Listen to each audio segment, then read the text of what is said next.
পারতাম তাহলে আমি মনে খুব শান্তি পাইতাম। আপনার ব্যাপারে শুনছি বিদেশে গেলে বলে এই বেহাটার পিটাইতে পারেন। আমি তো পিটাইতে পারবো না, চ্যানেলের ভিতরে থাকে, মারার সুযোগ নেই। এরকম শুনছেন? অনেক। তাহলে আমরা দুই আপনার আমার সেম কেস, কিন্তু আমারে যারা গালি দেয় আপনারও গালি দেয়। আমারে ফোন করেই বলে যে এই বেহায়া লোকের সাথে যাওয়া যাবে না। আমি বলি আমিও তো আর এক বেহায়া।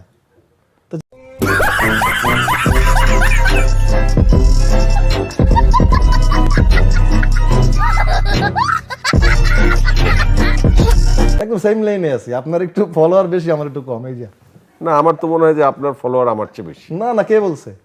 আপনি অনেক আগায় আসছেন। আপনিও আগায় চলে গেছেন। দুইবার এক মাসে দুইবার বিজনেস ক্লাসে আমেরিকা যাচ্ছেন, সেটা কোনো ম্যাটার না, কিন্তু আবার এমিরেটসে যাচ্ছেন বোধহয়। আমি তো আপনার মতো ডিগবাজি দিতে পারি না, আপনি তো পারেন। ডিগবাজি ছাড়া মাইক ধরেই যে যাওয়াই ফেলতেছেন, তাতেই তো বিজনেস ক্লাসে এমিরেটস চলে আসতেছে। তা আমি তো কিছুই না। জীবনের একমাত্র লক্ষ্য কি বিজনেস ক্লাসে চড়া হতে পারে? বা জীবনের মূল্য মাপকাঠি কি বিজনেস ক্লাস দিয়ে নির্ধারণ শিল্পীর হয়? একটা সম্মান থাকবে না? আপনি সবার সাথে পাবলিকের সাথে দাঁড়ায় যাবেন, এটা তো হতে পারে না। আমি জন্মের পর থেকে আপনাকে দেখছি জয় ভাই, ভালো অভিনেতা হিসেবে। আপনি জন্মের পর থেকে আমাকে কিভাবে দেখেন? আপনি আর আমি তো সমসাময়িক। কত আগে আসছেন আমার চেয়ে, আপনি আমার আগে স্টার। আপনি আমি সিনেমাতে আপনার আগে আসছি।